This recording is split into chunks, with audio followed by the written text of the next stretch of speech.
I hadn't heard of any precip coming on Christmas Day, so I'm gonna look at the local weather. I avoid watching the local news and weather. It's too depressing. So every once in a while I get broadsided by precip. So there you go. All right, I can't stay. I'm just listening. It was a good conversation, and I am technically still at work, though we're in Christmas wind down. So I've got to check back in with the boys. And it's good to chat with you again, Stephen. And I'll be listening around if the group picks back up.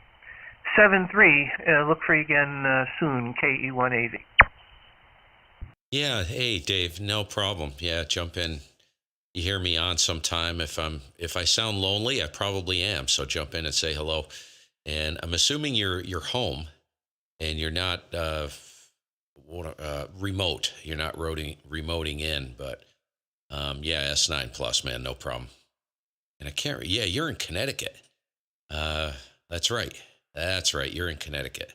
My old stomping grounds, dude. Grew up in Northwest Connecticut, up in Park Hampstead. Pleasant Valley is where I grew up, moved around. Don't even come back to this because I know you signed clear. Grew up in Pleasant Valley, right on the Farmington River there. And great trout fishery. Headwaters of the Farmington there, below the dam in Riverton. And I moved around. My folks started flipping houses when I was about 14 years old. So I ended up in Harwinton, Avon, Simsbury, Canton, that whole block right there. So nice to hear you, man. We'll catch up with you later. Have a great day. K1GMM. Yeah, no, I'm listening. I'm multitasking. Right now I'm having a Teams meeting with the folks at work. Yeah, I'm familiar somewhat with that area of Connecticut. I used to ride the bike when I could ride a motorcycle. I used to ride it up that area every chance I got. So, yep, very pretty, although I imagine where you are now in Vermont is equally so or more so. Vermont's beautiful. It's beautiful. I love Vermont and New Hampshire. Alrighty, I am going back to my meeting, and take care. We'll be around. KO180. Yeah, we'll see you later. Maybe even in Toad's Place, my old stomping grounds. I love Toad's Place. I'm assuming it's still there. I haven't been there in a long time. Saw some great groups in Toad's Place. Great memories down in New Haven there. Catch you later. K1GMM. Standing by here. Holding the fort down. VA3 VMD monitoring. Hey, what are you doing, you goon? Oh man, it's a freaking crop. I don't know. It's a crop hole around here. Freaking everybody around me is getting sick now. 2 days before Christmas, and everybody's freaking shut down now. Oh man, I'm pissed. Oh, you're kidding, dude. Wow. You don't have anything, do you? Or you got a little goop going on? No, I'm okay. The wife was under the weather, like I was telling Brad. The wife was under the weather on Monday. She had a bit of a headache, bit of a runny nose, typical flu kind of symptom. Then she ran a bit of a fever on Tuesday, and I thought, oh crap, it's probably just the flu. It's probably just the flu or whatnot. And anyway, long story short, we're trying just to play it on the safe side because we're trying to get my mom over and my sister over, and the annual sleepover at the DePintos here, and we couldn't book a test anywhere. Everything was freaking booked, and you can't get your booster shot out for another 2 weeks and whatnot. But anyway, a neighbor of ours dropped a Christmas gift off last night, and so I just told her, I said, the wife's not feeling that good, this and that. We weren't able to book a test, blah, blah, blah, blah. And she says, okay, well, Merry Christmas. Hope Mary's feeling better. And she walks away. I close the door. Then 2 minutes later, the doorbell rings. And it was her again. And I go, oh, hi. I go, well, what's up? What's the matter? I go, did you forget something? Did I forget to give you a bottle of wine or something? She goes, hey, the kids got a couple of rapid tests from school when before they left on holidays from the school. She goes, why don't you guys take one? I said, oh, man, are you sure? Yeah, take it.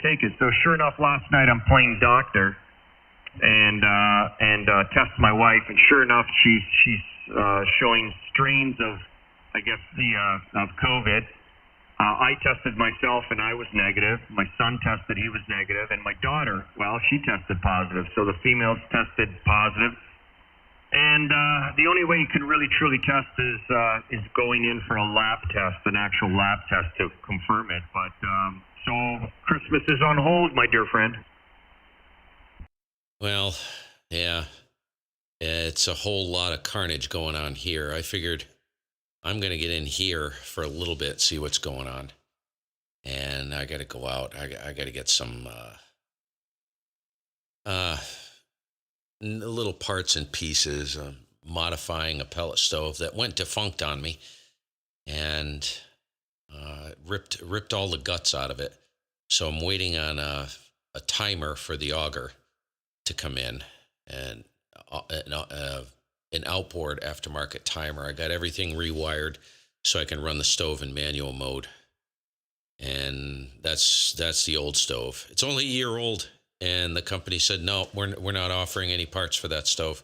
Just throw it in the dumpster. I'm like, I ain't going to throw that in the dumpster. I can modify that. So that's what I've been doing there. That's coming into the basement. We got a new pellet stove, which they gave us full refund on the other stove, and we put it towards a nice stove, an HP 22, which is one of the best stoves on the market, best rated. So that'll be here. It's sitting in Brattleboro, dude. And it's not going to be here till Tuesday. It's sitting literally like 40 air miles away over there. It arrived this morning at 5 a.m. and it's going to sit there now till Tuesday. Don't you love this crap? So I got the wood stove chugging away up there. I keep a wood stove just in case. And yep, I had to put that back in place. I got to go up, get a few knickknacks, and go out and do a little shopping. And there's really nothing going on here the holidays anyways, dude. It's just my wife and I and my daughter and my mother. I'll go down and get my mother. So just the four of us. Pretty mellow anyways, you know. So, I'm like dizzy with all the stuff that's been going on. This jumping in here has been like a nice respite, you know what I mean? I can unplug for a little bit from the reality of the chaos going on, and had to put my dog down, what was it, a week ago, this past Monday. So we've suffered a pretty major loss. He was my boy. Everybody called him my shadow. And so things, not a great holiday season, to be honest with you. And you ever have something happen or a series of things happen and you go, you know, if they just made a pill you could take to wipe out your memory for a certain period of time, I'll tell you what, dude, I'd be all over that. K1GMM.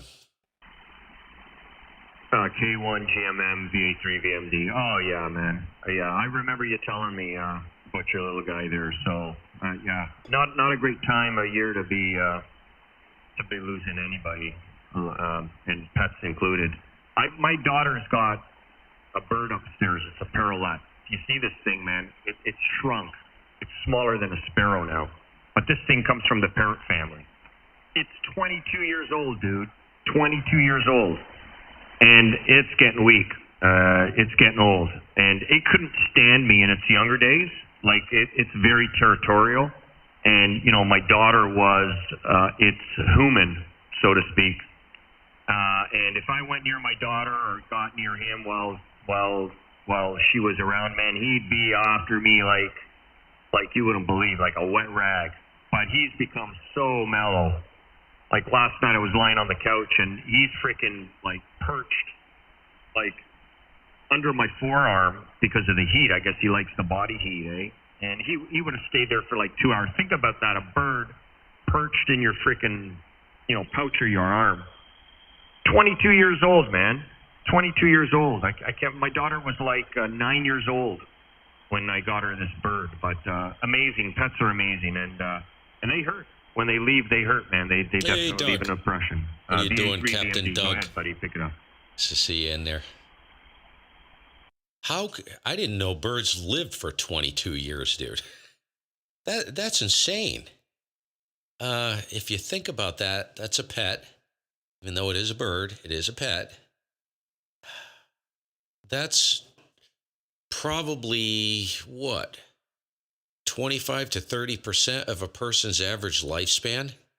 Are you kidding me? Go ahead. Well, it's funny because it's part of the parrot family. Yeah, Merry but Christmas it's smaller to you than too, a Doug. budgie. Like I have Same, like a everybody parakeet, else a on the budgie, stream. and my budgie looks like. Do you remember that big animal on Bugs Bunny, the big monster on Bugs Bunny? Well, that's my budgie. Bugs Bunny puts the dynamite in his hair and blows it up.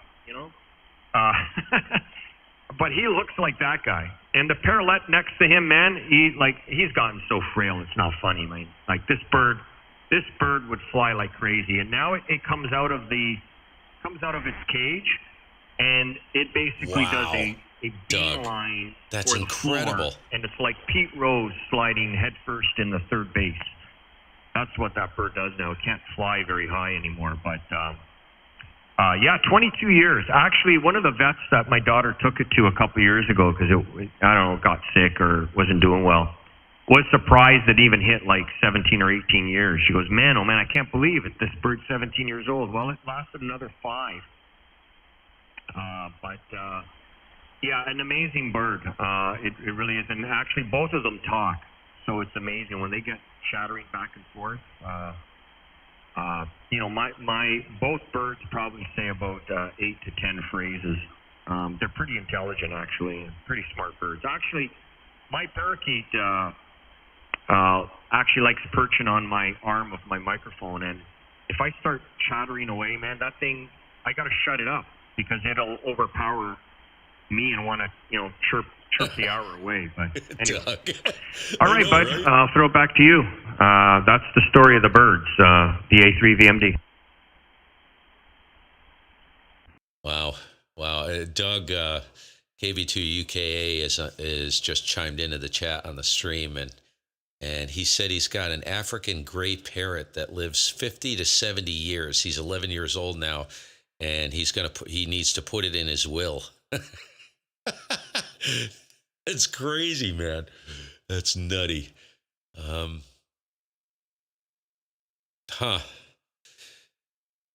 it's pretty neat. How's everybody been in here? How long you been in here this morning? I do need to make a run out, and can't you tell I'm procrastinating? I was like, forget it. I'm going to get on the radio. My wife took my daughter down today. This is all like the most I have nothing interesting to report. So just bear with me. And if you're rolling your eyes and you're like, oh, good grief, would he just go away? Just tell me. Say, dude, I ain't interested. But my wife this morning, she got all in a huff, it was really funny. And she offered to take my daughter down to work, and I'm the one that usually does that. So with 45 minutes to go, she says, well, I got to put Caroline in a tub, right? And I'm like, Lisa, you don't have time for that. Don't do that. And she's like, no, I got to put her in a tub. And I was like, put some dry shampoo in her hair.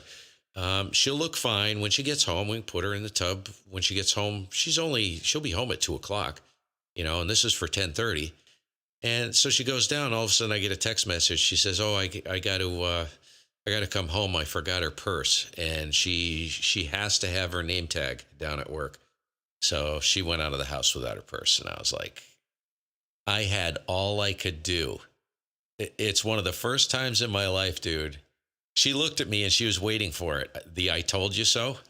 But I didn't say it, dude. Aren't you proud of me? K1GMM. Just said it. Well, I would have said it. Said what? No. I would have said. I didn't say it to her.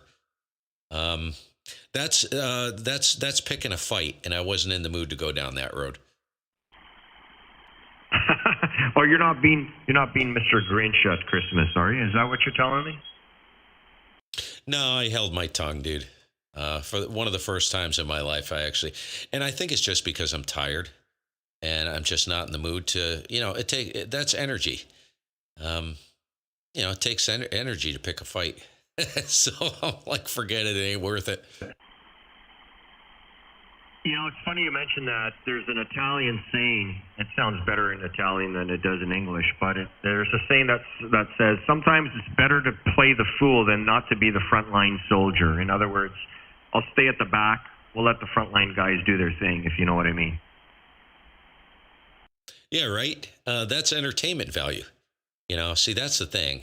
They say you never laugh at somebody else's expense, but I actually find personality-wise, I tend to be a storm center. I'm a crisis-driven person. I function best under a crisis. Retired wedding photographer. Anybody who's ever been to a wedding knows what those environments are like, right? And as an extreme introvert, an extrovert would be supercharged by the end of the event. An introvert is drained it took me 2 to 3 days to recover from most of those events and, put on a happy face. I was getting paid to be a diplomat, and I'm not a diplomat anymore. Unless I'm getting paid to do that, I don't do that. So I basically stand back and I watch the show. And entertainment value is huge at this point in my life. Go ahead. Yeah, I think as you get older, and by the way, I'm not sure who the other station is. I'll throw it over to them. My apologies, because I think somebody else came in here. Somebody pulled me away for a couple of seconds. I think as you get older, Steve, because you and I think are around the same age. I'm 58. I think you're a few years younger than me. There comes a point in time, whether it's in your career or whatever, that you kind of go, you know what? Is this really worth it? and yeah, Merry it's Christmas, just not worth the energy or the SUD. waste thereof. And you just let it go. Sometimes it takes the better person just to let it go. And not win a battle or whatnot. It's just, it's just a waste of energy a lot of the time. So anyway, who's the other station in there? This is VA3 VMD up in Unionville, north of Toronto. Go ahead.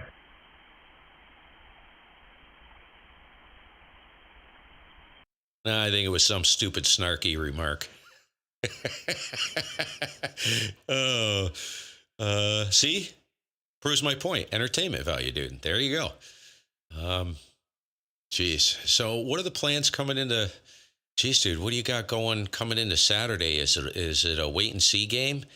Or has everything been put on hold up there with what's going on health-wise? Go ahead. Well, I think just not to rock the boat with anybody. And it would have just been my sister, my mom, kind of like you. Except my sister, she's on her own with my mom. So would have been my sister, my mom, me and the wife, my 2 kids and their girlfriends and boyfriends. So it wasn't a huge gathering, but now with this turn of events, my mom's 86, man. I don't want to be passing something to her that she doesn't need to be going through at that age. Actually, she's probably stronger than we are all put together. But I just, under this circumstance, we don't want to be getting anybody sick. So unfortunately, it's happening a couple of days before Christmas. And we're probably just going to stay put.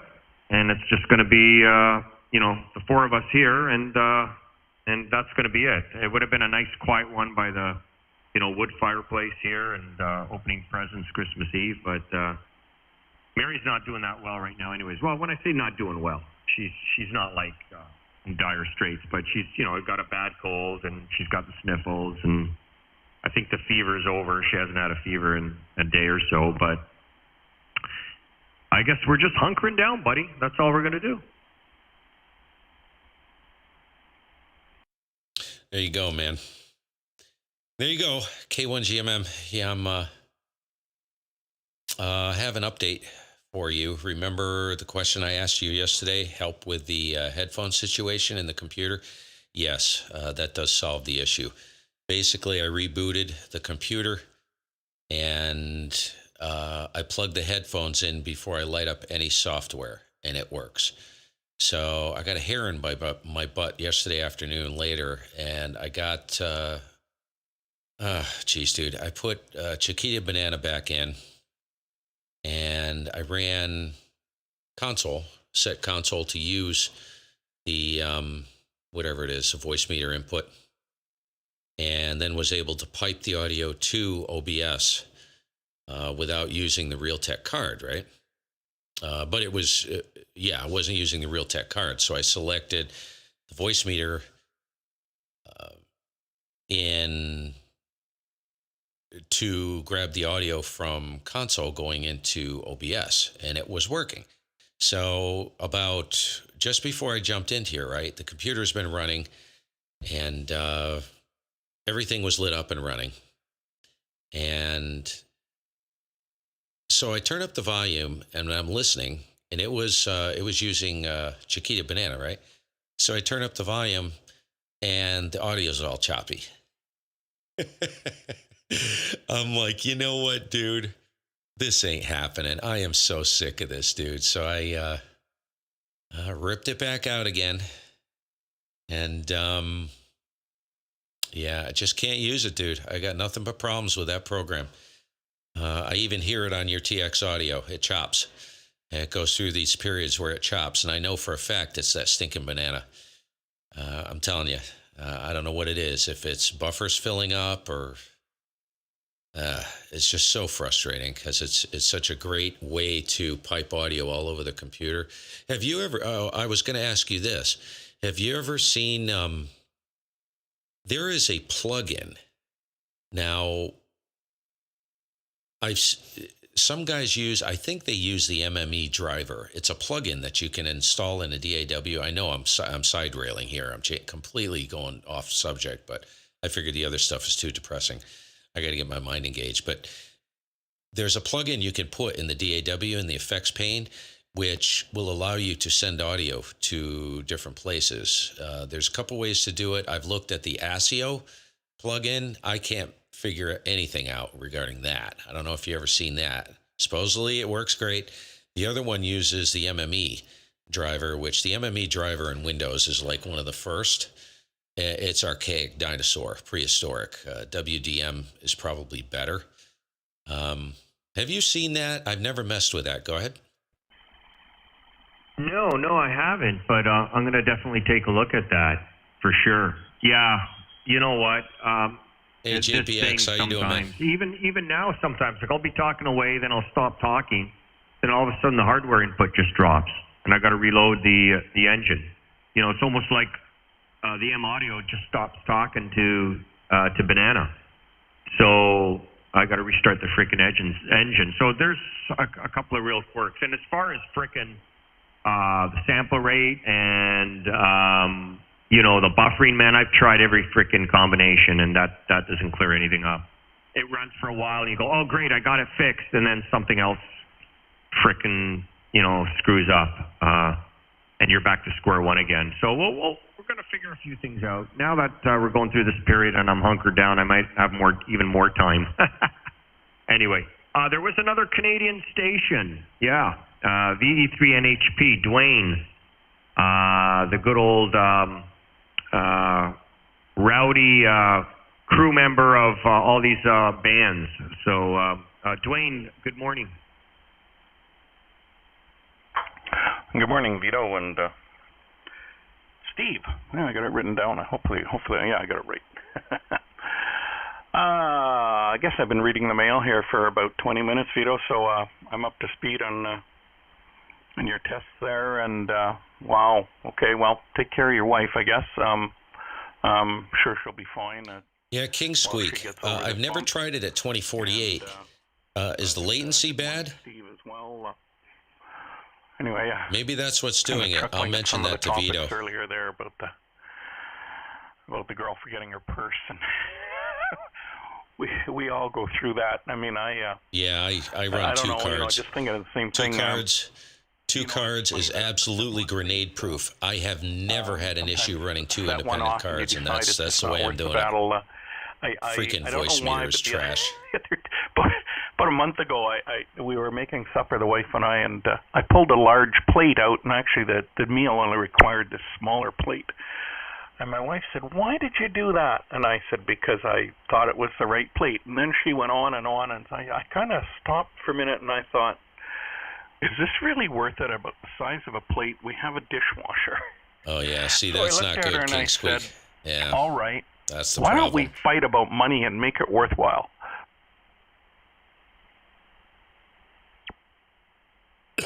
Yeah, you got to pick your KC2RGW. battles, man. Jeez, I was just listening to I you. agree with Steve. The old Italian fallo festa per non fare il soldato. There you go. Play the fool to not be the soldier. Anyway, go ahead, Steve. Oh, wait, Steve. I was going to comment on something. Oh, about the fix. I knew the reboot would relinquish control. And then something else crops in. I hear you, buddy. Go ahead, pick it up.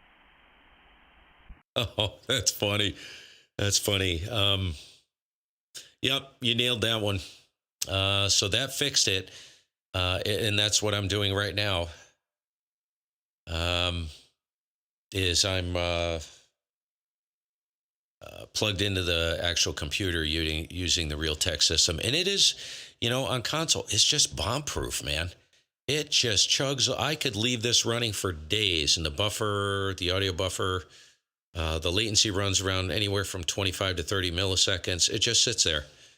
And size is running at about 755 megs, and it's like at 0 on default in the audio settings in console. You can tell it's very happy. It's got to be a Windows thing. Windows trying to take control, and a conflict with the software that was written, the console, just doesn't like using external cards for some reason. But there's a guy, I don't know if you know, I can't remember his name, KC2RGW. Is that, I know his name. He didn't put his name into the chat. I was listening to him up the band a little ways this morning. Or I heard him somewhere. Maybe it was this morning or yesterday, but he's in the chat. And he said that Banana running at 20, let me look in here, 2048 is 48K, 2048 is stable, but the latency is pretty bad. See, I can't deal with the latency, dude. I have no noticeable latency running dual cards, one card set up on Cakewalk, and then a primary station card. There is no noticeable latency whatsoever. So I couldn't run it like that. And the problem with the SDRs, like the Apache, I have the Apache reeled in on VAC, so there you can just hear a little latency, but you can actually talk right through it, and that's pretty good for these SDRs. Even if you're running on VAC, there is a little bit of latency there. So the Apache is very, very good. It's noticeable latency, but it's not so bad that you know how you start stumbling over yourself. If there's like a quarter or half second latency, you can't even talk. No, it's not there on the Apache. Running two cards, so I just I just can't deal with that. Frustrating. I am tempted to try out that little $50 card. What is it? 40 something bucks. It's like the baby brother to the what is that? The big Behringer. It's a baby brother. It's basically a half pint. I'm very tempted to try that for 40 something dollars. Geez, dude, it's worth buying that and throwing it on the shelf as a backup. And Dwayne, how the heck are you, man? Hope all is well. Put it back over to you, Dwayne. K1GMM. Yeah, K1GMM from V3 and HP. Yeah, doing well. We're going to play it pretty quiet here at Christmas.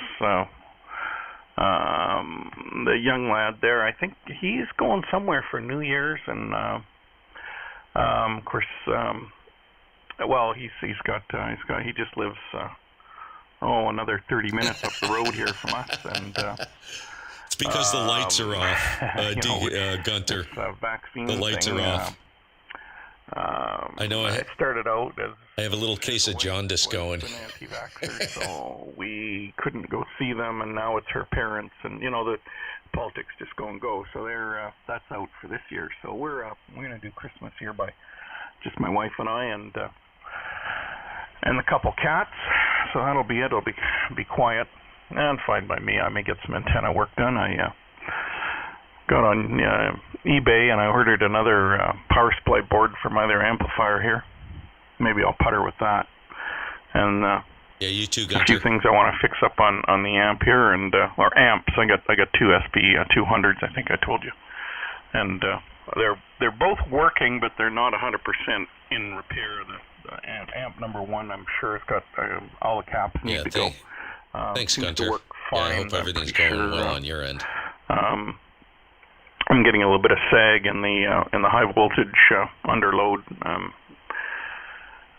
So anyway, I ordered up another power supply board out of Florida for it, and get that in, and get this one here, number 2 on 220, and maybe that'll help a bit. And lots to do, Steve. So anyway, it's gonna be quiet. The weather here was cool. -8 this morning on our scale. What's that in yours? I guess that's around 0 degrees. So that's getting pretty cool. Certainly for this. Well, no, I guess it's not overly cool for this time of year, but cold enough that I don't want to go outside. Other than that, just kind of reading the mail about. I didn't know, Vito. I didn't know you had a parrot or a bird. Certainly a kind of a neat pet, and we've had cats for years and years and years and years, and they do hang around for quite a while. You usually get about 15 years out of them. And I got 20. We had one girl there. She went 22 years. So they hang in there for a while. So that's the story here, Steve. I'm just kind of listening to your audio stuff there. I haven't gone the approach where it's done in the okay, Mike. Yeah, no problem. in the domain of the computer yet. And I guess, Steve, I turn to you for the quick question. Have you got the exciter in line, or are you doing that virtually? Oh, I run what's called a modern exciter virtually in the DAW. It is not a 204.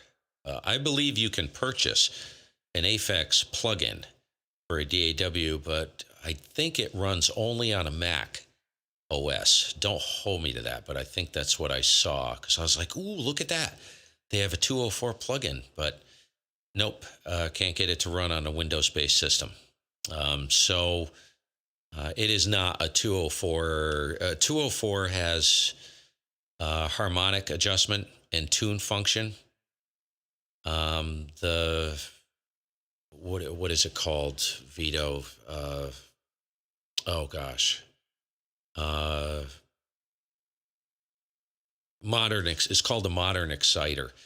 It's very primitive, so that's what's running on this right now in the DAW. And then what I do is I use a expander set up as a downward expander to make everything nice and quiet when the gate opens. You know what I mean? It also prevents the gate from opening. So any fans running in the background, which you may be able to hear some, but if I shut that off, it would be a roar. So that is one of the neatest things right there. Makes your audio and your station very quiet. Also gets things under control. For your you place that in line before the gate, and you can watch the ambient noise being picked up by the microphone drop right to 0. So that's a handy little tool. Especially running these condenser mics because they're so stinking hot. They pick up everything. Back to you quick, and then you can chuck it over to Vito there, I guess.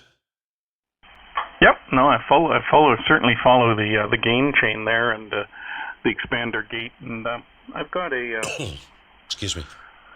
Jeez, Randy. Oh, Yamaha. Good to see you, man. Hope all is well. Merry Christmas. On the front, sitting somewhere in here, and the problem is, of course, you can't put a mic into it. You need another 50 dB of gain there. So I been thinking how I can get that in line and maybe try that out. Oh, cool. Seems how I got the piece of rack gear. It's left over from years and years ago. So I may try that. But I don't. The gate must be working. I don't hear anything in the background. So it's doing its thing. I don't know if you can hear my amplifier fan running in the background on this one, and very good on the condensers being hot. Yeah, I guess. Well, condensers do what they do. So, but that being said, a large diaphragm. I hope that's the right word. condenser. They sure have a sound all on their own. That's for sure. Vito, over to you. VA3 VMD to take it from V3 and HP. Yeah, very good. V3 NHP and K1 GMM in the group. VA3 VMD. Yeah, it's all fun and dandy playing with the toys. So, yeah, Steve's where I got most of the information on running the virtual audio on the 7300. So he kind of templated, the starting points for pretty much anybody who wants to do it, and quite detailed too. So following, either his videos on that and also videos on SDR console,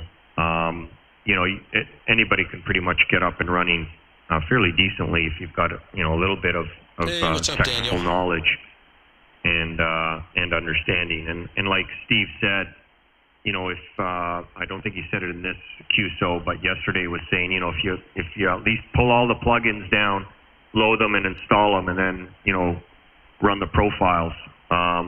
As long as those profiles and the plugins are installed, then you should be good to go and play around. So, but no, it's been fun. And being able to take the 7300, basically to the edge, both on the receive and the transmit side, has been kind of cool. Albeit all the nitty-gritty problems that we've encountered. Which, I'm used to anyways. Being a datacom guy, I've seen my fair share of crap over the years. So nothing really gets me down. It actually stimulates me. I like trying to figure out what the heck's going on and why it happened or why it didn't happen. So, yeah, we'll leave Chiquita Banana out of this for now. We'll tackle that maybe during Christmas. But anyway, over to you, Steve. This is VA3 VMD, over to K1 GMM. Go ahead, pick it up. Yeah, you know what I wish console had? Is a way to key like a hotkey. You know what I mean? You can do it through Log4OM, but that's the one thing I really would love that. Like the Apache, how I have it set up with the MIDI controller, that controller box I have, that nano controlled by Korg. I actually have that set up to hard key the radio using a button on that controller. I don't need a foot switch. I don't need anything. It keys it all through the LAN. Keys the computer, and the radio communicates through the LAN on the network, right? So it doesn't matter what screen is highlighted. I can just punch that button and it keys the rig up. And I wish I had that for console. I love it. I wish there is MIDI control on console, and I'm running the controller on console, but it's very primitive. There's no, I can't believe there's no PTT that I've ever found. I don't know if you've ever actually looked in there in console, but yeah, I don't know. The rack stuff, it's so nice and it's so simple. If you're a tactile person, and you like your knobs and buttons, there's really no substitute for that. It's very difficult. Well, for me, I'll only speak for myself. It was very difficult to move in a virtual direction because I like my knobs and buttons. But I'll tell you, it makes everything nice and clean. I'm not talking about audio quality. I'm talking about, like, there's no crap sitting around. It's kind of nice not having all that junk sitting around. So, but it's a learning curve, isn't it, Vito? It's cool. It's cool. It's fun to play with, but see, I'm more of a practical creature. So it has to work, and it has to work every time.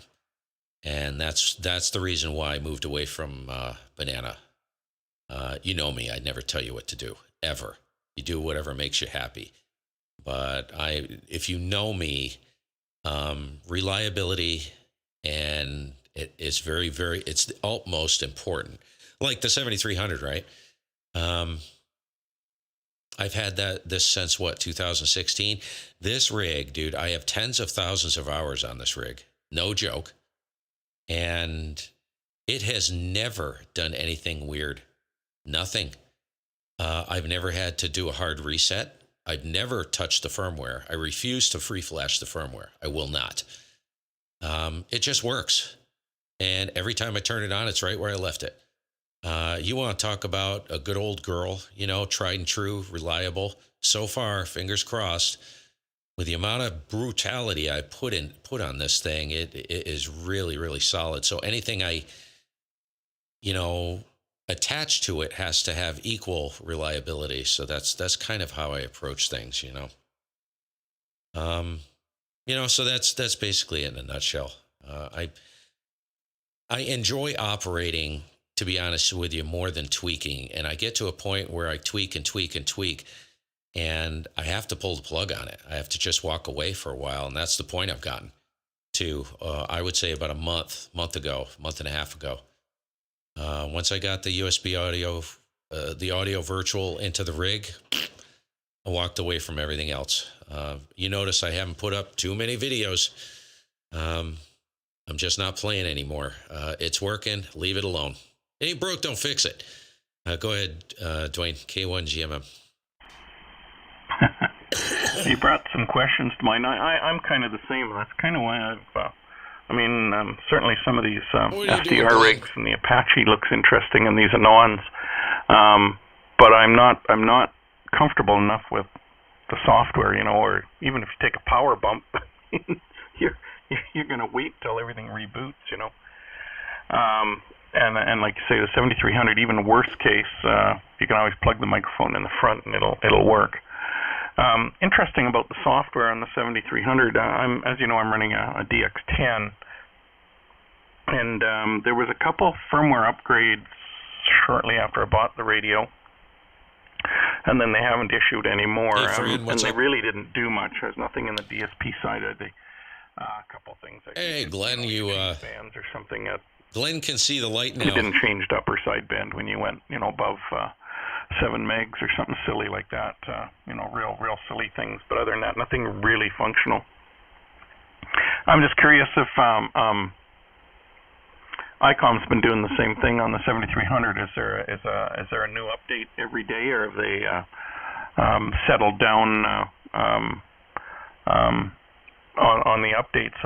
I had an FT2000 as well prior to this, and a PS590, and Kenwood as well. Very, very few updates. A couple in the beginning, and then they seem to. I guess they get it fixed up, and they don't seem to play with it too much. But I'm just curious if ICOM is doing the same. I usually update it. I'm a little opposite. I'm more daring. I usually like to think that they fix problems, but I'm sure Vito will agree. Working in the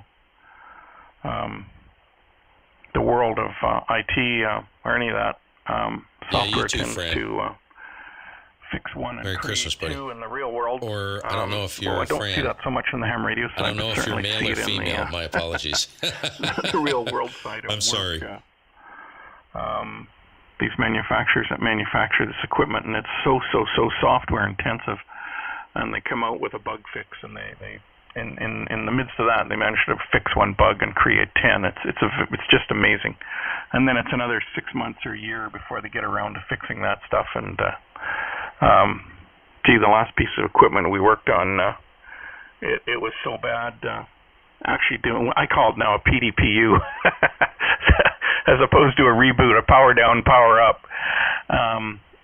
That would not fix it. It would actually not restore itself and come back to life after a power cycle, which is just, I couldn't believe it. We actually had to back out of to go to an older version of software.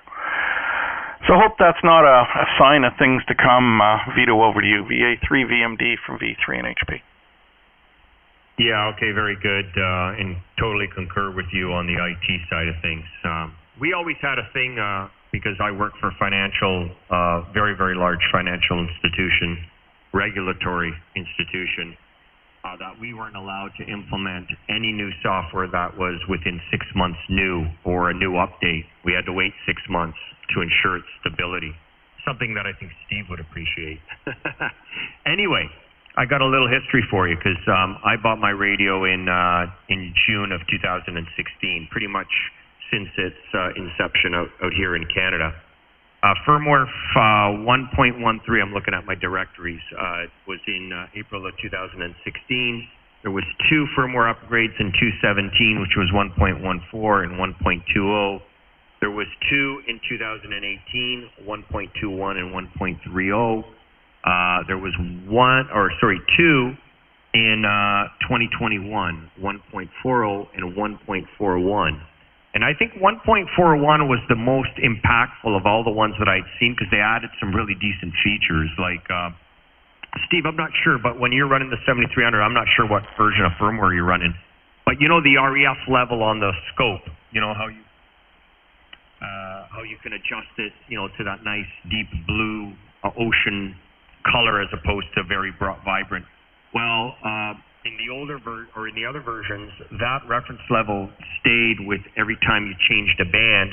That reference level, if you set it for minus 10 dB on 40, it was that for 20, 15, 10, and whatnot. But with the new version, it actually remembers your reference level on each band. So you don't have to keep tweaking it all the time if you've got it set a particular way. They added some good features in the last one, but I think they've only come out with 7 since 2016. I think that's pretty good. Go ahead, Steve. This is VA3 VMD. K1 GMM. Well, that was a question I had, and you answered it because I didn't know. I have not been keeping track of the firmware updates on the 7300, and yes, I was completely unaware of that particular update addressing that issue. But that being said, I got mine right when it was released in beginning of 2016, and I'm still on the original firmware, and I'm trying to think. I think I jumped off the front end of the 7300.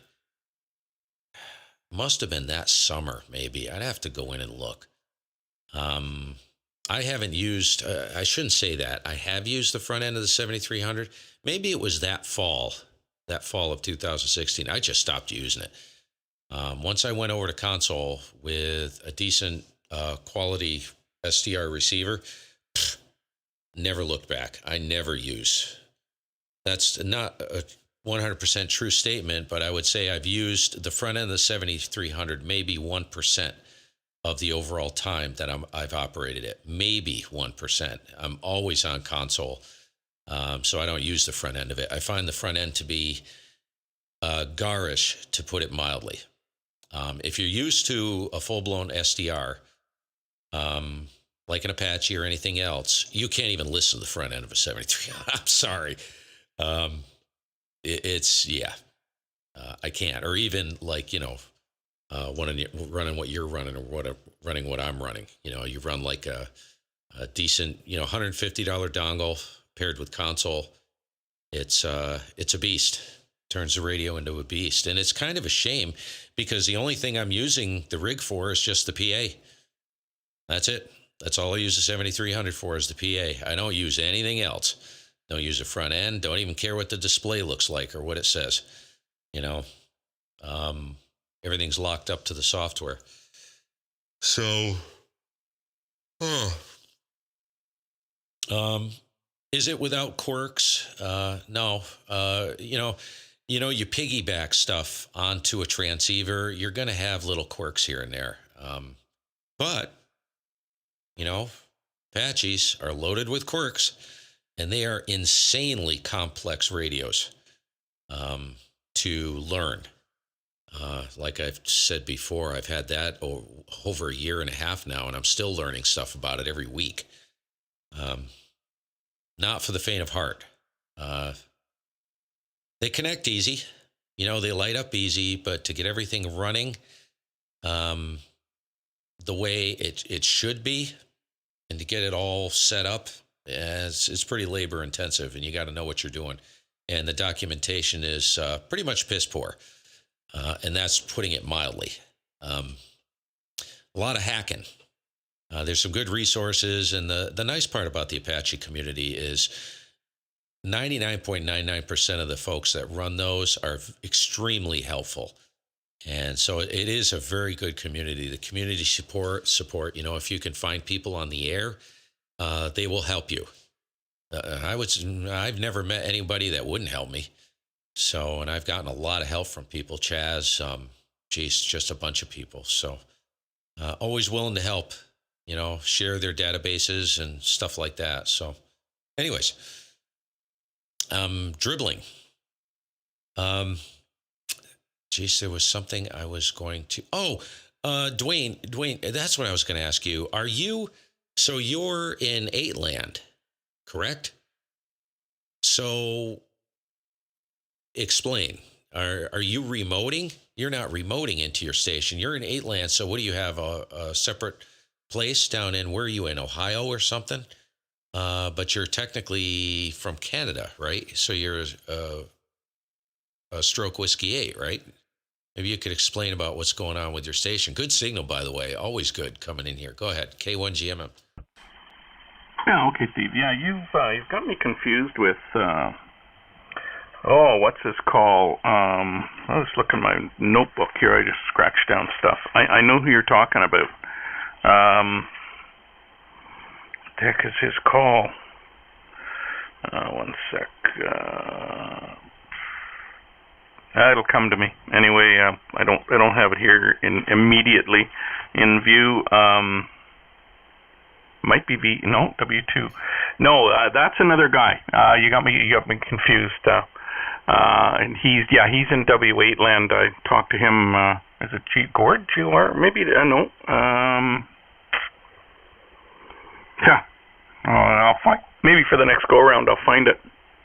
No, I'm located about 30 miles north of Toronto, kind of in the suburbs here, and so I'm right at the desk here. Thanks for the good signal. Did a bit of an update on the antenna system here just before the snow flew. I took 2 pieces of aluminum pipe, and they fit in each other, and they're about a little over 30 feet tall. And I put that up against the house, and I put a mount on the side of the house, and then I figured with the bands getting better, 40 meters is going to be my primary band. So I got my brother with his drone to fly a piece of fishing line over the tree in the front, and hoisted everything up there. Hey, John. And sorry, I'm just listening to my wife. She's talking on the phone to her Freaking friend. 20 dB of anyway, QSB so in here. my crazy. dipole's up about 30 feet, and it goes to a tree in the back, right across the top of the house, and centered in the house. Seems to work a little better. Standard dipole with a balun in the middle there. It didn't turn out exactly how I wanted. It's about 35 ohms resistive at 0J, so it's certainly resonant, but it's not quite the right impedance. So I'm always getting a 1.5 SWR. So it's resonant, but it's not 50 ohms. Anyway, so right now I'm just taking the bit out with the amplifier. So that's the story here, and I think you know about the Sennheiser 421 into the FTDX10. Steve Vito also just popped in the background just before you're done there. I think he had to take off for a second, maybe for a cup of tea or something. I'll just pause for a second and see if Vito's back, and if not, back to you, Steve. Yeah, I'm back, guys. Sorry, I just had to scoot upstairs. I had to get a pair of gloves for my wife, so I had to do the honeydew thing. So I think I caught most of what you were saying, Steve, and I agree. There's a lot of the times these guys get get a radio like an Anon or whatnot, and well, I shouldn't say a lot of the times, but there is work that has to go into it. And there has to be some understanding, and I agree. There's a lot of great stations out there that are willing to help and that are running them. I know quite a few guys running the Anons and the Flexes for that matter. And, so there's a wealth of information out there. So if you can't find an answer, usually there's somebody out there absolutely willing to help. I know a lot of the guys that I hang around with, they're all like that. So they're all willing to, to pitch in when needed. So, but anyway, okay. Over to you there, Steve. So I think I caught most of your just on your last transmission. And sorry, Dwayne, I missed most of yours because I had to go upstairs and into the garage and all that. But anyway, over to you there, Steve. VA3 VMD up in Unionville. Over to you. W2JON. Hey, what's going on there, John? How's it going, man? Long time no hear. And Dwayne, thanks for all of that. I think he was just answering a question, Vito, that I had for him. And no, Dwayne, I had you confused. It happens. Bear with me. John knows that I'm half out of my freaking gourd. I have no idea what I'm doing most of the time. How you doing? You got something weird going on with your audio, John. Crunch zone. I'm not sure what's happening there, but big signal. How you doing, man? Hey, break. Yeah. Was there somebody else in there too? See if we can pick you up as well. The break station. Go ahead. Yeah, I think it was Brad that broke in there. Go ahead. Victor Echo 3 Charlie November Foxtrot operating Whiskey 8. It's Brad here in Northeast Ohio. Sound good to me. There's the mystery station, Steve. Brad, that's it. Brad, your ears must have been burning. Well, I was sitting here in the shack doing a couple of things, and I heard my call. Like a dog, I perked up. Well, you are a dog.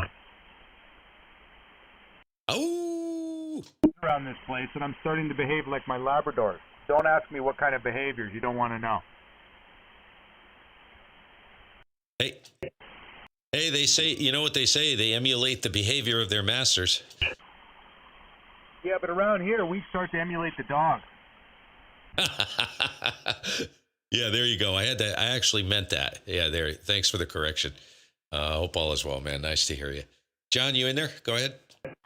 Hey, buddy, W2JON. Oh, man. Yeah, I had to restart my audio chain. It glitched out a little bit. I don't know what happened there. I think I have some common mode coming down on this one antenna. I just put up a new inverted L and was running on that for a bit. But this one here, this dipole, for some reason, I think on certain portions of 40, it gets into the audio sometimes. But good to hear you, man. I saw that you were having a live stream, so I popped on real quick. And then figured, oh, you know what? Let me see if I can hear him out there. And sure enough, you got some solid levels out here. So what's good by you, man? And hello, Vito. Hello, geez, I forgot the other station. Everybody else out there. Good day to you. Yeah, nice, geez, nice to hear you. Merry Christmas to you and the family. Hope the family's doing well. And no, you got it sorted. Sound great. Let me put it around. Let me put it over to Brad. Actually, Vito, this is your frequency. Vito is kind of like the ringleader. I've labeled him. He's the Godfather. So I'm going to call Vito the Godfather. How's that, dude? So let me put it over to Vito. You can say hello to John, and then you can chuck it around. K1GMM. Oh, I knew that was coming. Well, I don't know if you know, not K2IN, K8NY, Bob. I think he's in New Jersey. I think he's in New Jersey. And he always mimics one of the Godfather scenes, and he calls me Vito Carleon. That's the senator from where was it, Arizona or whatnot, in part 2. But he always says Vito Carleon is donating a check in the name of Vito Carleon to the University of Utah or wherever the hell it was, Arizona, whatever. Anyway, hey John, nice to hear you. You got a nice signal coming into Unionville, and there's Dwayne V3NHP, and there's Brad. V3, what's Brad? CNF, there you go, stroke W8. I knew I'd remember it. Good to hear you, John. How you doing? Hey, Brad. Yeah, not Brad. Vito. Doing well, and Merry Christmas to everybody else as well on the frequency. Thank you, Steve. Yeah, actually, we're having Christmas today. My niece came out from North Dakota, and she's actually flying back on Christmas. So we had to try to swipe her and spend some time with her. So we rearranged the schedule, and we're going to have about 17 people over here today. Super spreader.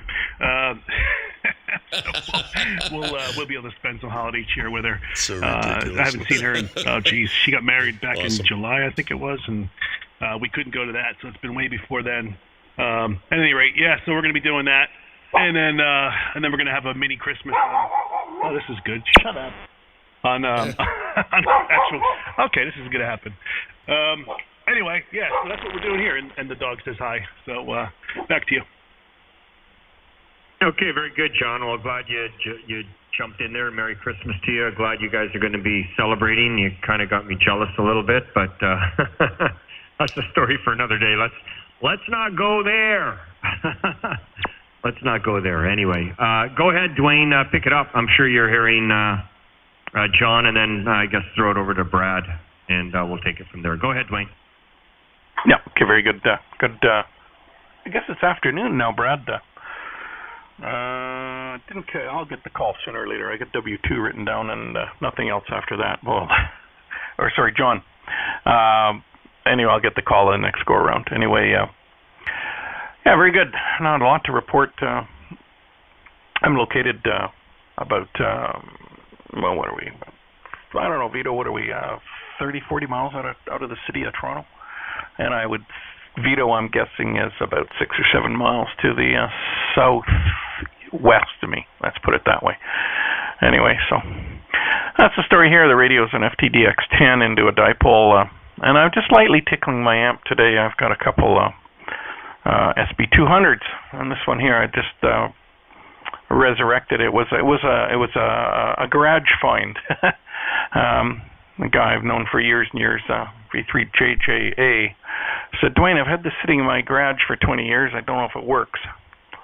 Anyway, half a dozen electrolytic capacitors later, and a little bit of glue on top of one of the tubes and the caps, and it's still up and running with the original Centrons, and it makes almost full power on 110 volts. I think if I went to 220, it would dance nicely up to about 700 or 800, but certainly makes 600 with no problem. So I'm just I got it throttled back about 400. So a little different microphone here. The Sennheiser 421 seems to work pretty good. It's one of my favorite mics. That's and I kind of like the audio off it. It's got a little bit of I call it clarity or articulation. I at least on the headphones sounded kind of nice. So I thought, well, we'll give this a go for a while. I was running a Shure 57 for a while, and it worked good, but it didn't quite have the sound I wanted. So that's the story on this end. Brad, over to you. VA3 CNF, stroke W8, take it away from V3 and HP. Yeah, VA3 and HP, V3 CNF and company. Yeah, hey, Dwayne, I got so mixed up the other day when we were chatting. I think I mistook you for Denny and got all turned around and backwards and all that kind of stuff. So I thought even though it's a couple days later, I thought I'd issue an apology for that. You probably don't remember, but now I've reminded you, so there you have it. Well, we're talking about operating conditions here. I finally, Vito, I think I mentioned to you that I was going to find this old Neumann 102. Finally got it working, and that's what the station is functioning with now. And I thought what I would do, and the reason I did that is I want to find K2YN, and I want to pronounce the microphone Newman, because it drives guys like that crazy that you sort of mispronounce and say, oh yeah, I'm running this Newman 102, and just have them pull their hair out for fun. So I think that's the whole reason I did it. So hey, K2YN, if you're listening, yeah, I'm running a Newman 102. What do you think? Just for fun. All fun and games before Christmas, gentlemen. Hope everyone's doing well, of course. Who am I going to kick back? Why don't I kick back to what I got on here? I don't know if maybe I've got my wrong sketch. Let me hand it back to Vito Corleone, and let's see if Vito wants to kick it around a bit. VA3BMD, VE3CNF and Company. Yeah, guys, can somebody pick up my turn? Maybe throw it over to Steve. I just got a call that just came in right now. I got to pick it up. So, Steve, go ahead, pick it up on my behalf. I think it's supposed to go to you anyway. Go ahead. All right, do your thing. We'll leave the light on for you. John, you'd have a lot in common with Vito. You two are IT geeks, IT freaks, I would call you, and I mean that. That's with nothing but affection there. But I think Vito does the same stuff. What do you still the inverted L? So what band do you have that running on? You gonna work some DX on that sucker, or what? What band is that for? And are you still? Let's see. You were running a Flex 5000. Is that correct?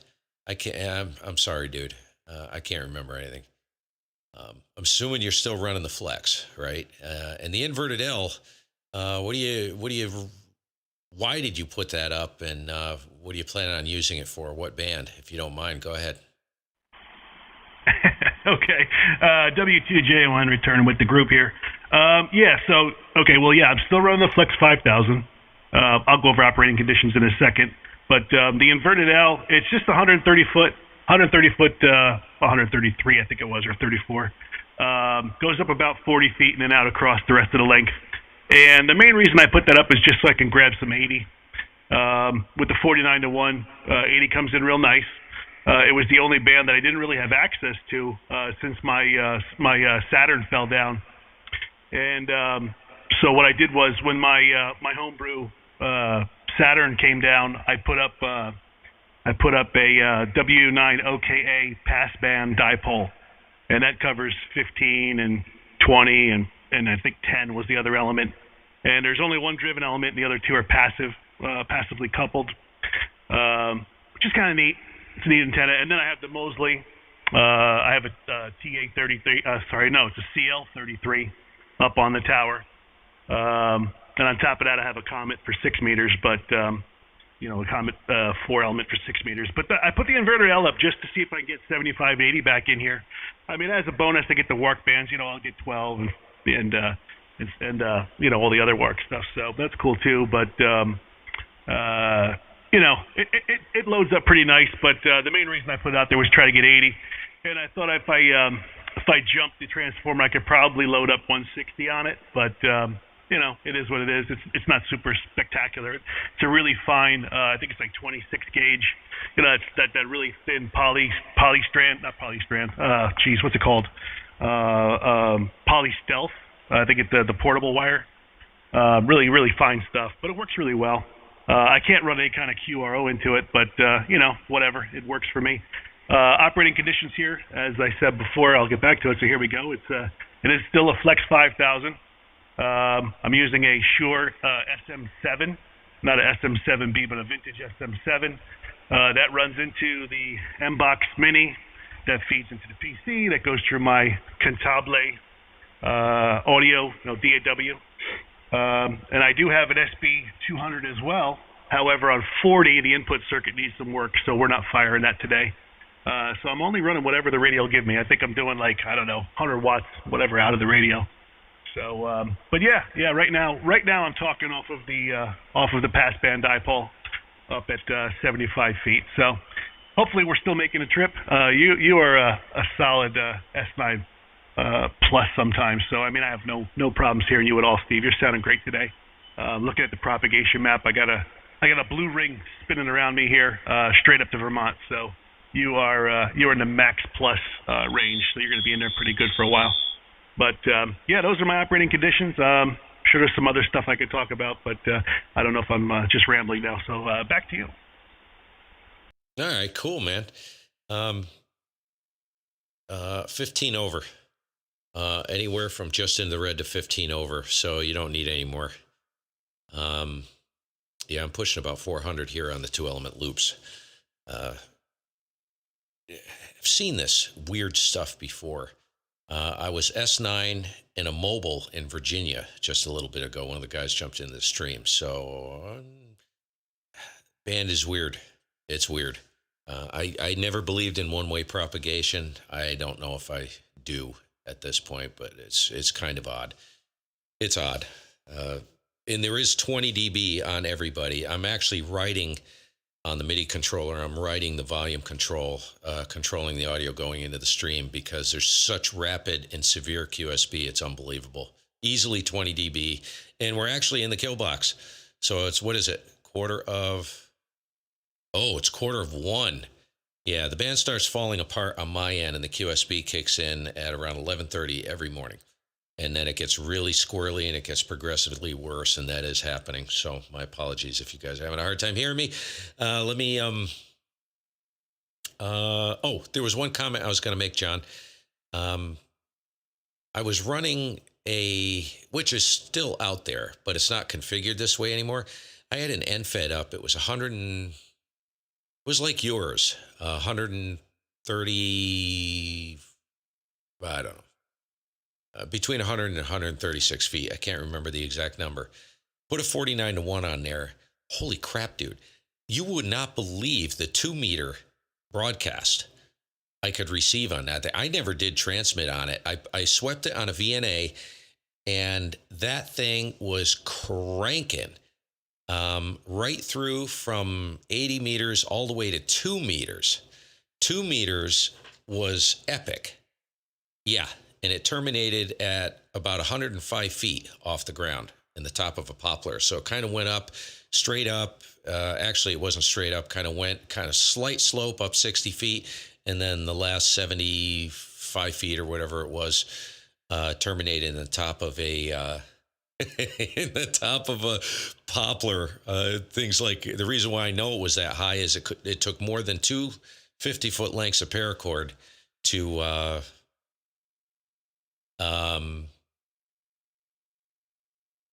reach the ground. Once I pulled the antenna up, I started cutting the paracord off, and I had 100 feet of paracord, and it was straight into the top of the tree, and there was probably another 10 to 12 feet hanging down that I could get around the tree and then tie it off once I cut it off. Pretty funny, dude.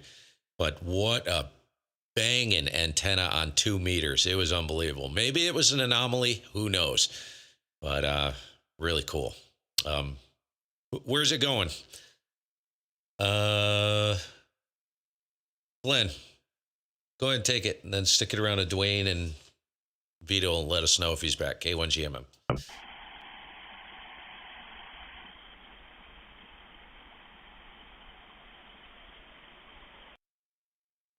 Okay, I'll pick it up for a minute.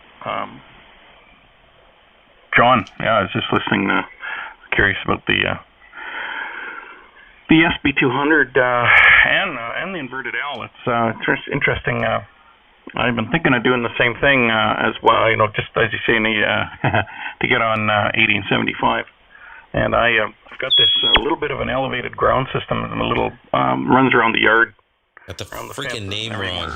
About a foot off the ground. I can't see my sheet. And then go up with a 100-foot piece of wire thereabouts across the yard. Haven't done it yet. I think it's going to happen over the holidays, as I frequent a few nets there on 80. And jeez, I wrote it down. I can't would find like it. to get down there. I'm just curious what happened to the coil, the input tuning on 40. I looked at mine here on both the amps.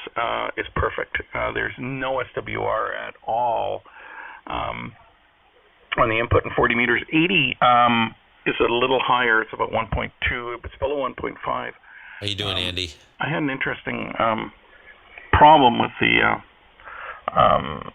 one of them amplifiers. Well, it wasn't the amplifier itself, but I guess one of the tubes went soft. They were RF parts tubes, believe it or not the old Centrons. And I should have probably noticed something wasn't right, because I had to drive it a little harder, and even at full grid current there, when you had the grid current right at the top of the scale there, John, it wasn't producing the power it should have, and it just didn't seem right. Plus, what really caught my eye was the input SWR, I think, climbed up to 2. And then I was listening on one of the nets. The guy records it, so you can listen to it later on. Emails it to us, the little file. I'm listening to it, and I could hear distortion on the voice, and I thought that's not right. Anyway, consequently changing the tubes and all those problems went away. Went back to the old 40-year-old Centrons. Away it went, and actually it runs very good on the old Centrons. If I go to the maximum grid current, the thing will make just shy 800 watts on 80 meters, which I think is all you can expect out of that box. And typically I run at I don't know, about 600, and today I'm running a little lower, but this is the second one I was telling you about, the garage find. I'm not sure how the tubes are in this. I think they're okay-ish. I don't think they're as good as the tubes in the other amp, but seems to work pretty good. I replaced the caps there from there's a guy in Florida, not Harbach, but he makes a power supply board, and he uses his bleeder resistors are not as big as the Harbach ones, and they don't generate as much heat. And I'm not so sure in this day and age with the newer caps you need the big bleeders anymore. I think now the internal resistance of the new caps is such that a small bleeder is good enough. Anyway, that's why I'm running it. It's less heat, and it's but other than that, it's basically the same design as the Harbach with smaller bleeders. So any other than that, I haven't done any of the other mods. I'm not. The amplifier seems to work well as it is. The only other mod I would probably do is I got to do something about this keying to the radio. This minus 60 volts on the keying line certainly does not play well with newer radios. Right now I got a relay in there, but I want to put something solid state in there. So anyway, kind of curious whether you burnt up a coil in the 40 meter section there, John, or what happened, because usually these things are pretty indestructible. W2J question mark. I still haven't got it written down. VE3 and HP. V3 and HP. W2JON. Juliet Oscar November. Yeah. You know what's funny? I picked this one up from an old ham, and I think he was a paper chaser, and so it had the replacement tailors in it, and I guess he ran it hard. He ran it really hard. If you go in the back to the input circuit, you can see that the coils, the inductive tuning coils, are burnt on the 40 meter input. The silver micas are kind of discolored. I went through this one when I got it, and I was going to run it on 20 most of the time, so I didn't really care too much about 40, at the time. So, I just kind of gave it what it needed. I put a new fan. I got the new Harbach fan for it. I put in a soft key. I put in a soft start. Just try to treat it right, and bring it back where it needed to be. And it runs pretty well. I do have a problem on 80. I don't think that the 500 picofarad the loading cap is up to snuff. I'm gonna have to pull that out and replace that as well. The unit is super clean. I mean, it looks like brand new, like the day it was made. But it was driven hard, and I think he probably tried to push it for a little more than it was worth, and it paid the price. I did recently rebuild the 15 meter input circuit. That coil was really, like, it was smoked to the point where the enamel on the wires was just a big gloppy mess. So it was hit hard.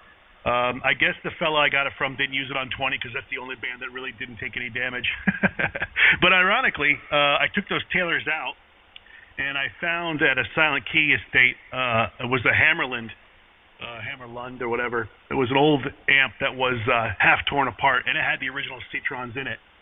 And so I grabbed those, and that's what I'm running in it now. And you know what? They do run a lot better than the tailors. So there's something to be said about the old glass. Now, I don't know if the tailors are just, if they're produced a long time ago and they're gassy and they've got to be baked for a while. and conditioned, or if they're just crap. I don't know. I mean, when you've got nothing to compare them to, nowadays the vintage tubes are hard to come by. I guess if you got nothing to compare them to, you can't tell if they're garbage or not. So, but having both old and new style stuff here, it's the older tubes tend to work a little bit better. I do have a Henry 2K that I'm restoring and rebuilding, so hopefully I'll be running that soon. That's got a pair of 3-400Zs in it, so the old 400 glass. So we'll see how they do. But that's another project for another day. I've been working on that for a while, but the high voltage supply on that has been a little bit troublesome to get put together. Finding a nice suitable plate transformer has been difficult. So anyway, and actually, ironically, the Hammerland that I told you I got the tubes out of, I got the plate transformer out of that, so I'm going to try to use that, but I have to rebuild the high voltage side, like basically replace the high tension lines out of it because they are rubber wires and the rubber's cracked, so it's got to go. Anyway, back to you. Sorry about that. I didn't catch your call either. VE3 something from W2JON. Hey, let me grab it quick. I have got to get moving, you guys. I can't believe it's this late. I want to make sure I wasn't doubling there. 7-3. Have a great rest of the day, you guys. Vito just jumped into the chat, and he's got a blowout as well, VMD. So I think he's parting. He's taking off. So I got to get out of here. I got to move. I can't believe it's this late. 7-3, John, beautiful to hear you, man. I'm kind of hovering around 40. Off and on. Mid-morning right through sometimes the afternoon. If I'm around the radio, I'm always listening. So nice to hear you, man. And we will catch up with you all later. 7-3 all around. Put it back to you. Where was it going to? Dwayne. And nice to hear everybody. K1GMM. I'm going to sign off now. 7-3. 7-3, Steve, Steve, been a pleasure, and probably got some more questions about your setup there, your receiver and that. But that'll be for tomorrow or the next day. So we'll be around here for at least the next 2 weeks, Steve. Okay, anyway, carry on and have some lunch, I guess, and whatever else you got to do. I should really, I'm going to hang around for a few more minutes, and then I should go down to the store. I think we need a few things for the turkey and that, Steve. Steve, been a pleasure. K1GMM from V3NHP. Vito, over to you if you wanted to comment.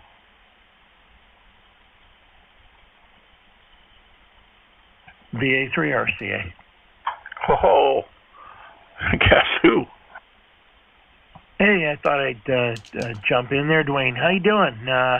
V3NHP from VA3RCA. Hey, good evening, Kev. I haven't been around a bit. My apologies. I'm just talking with John W2JON. We're talking about amplifiers, and well, there's a whole group, but it looks like everyone's pretty well. I'm left here, Kev. So anyway, I haven't been on 80 for a while. I was working up north there for a bit too. I've been away for about on and off 3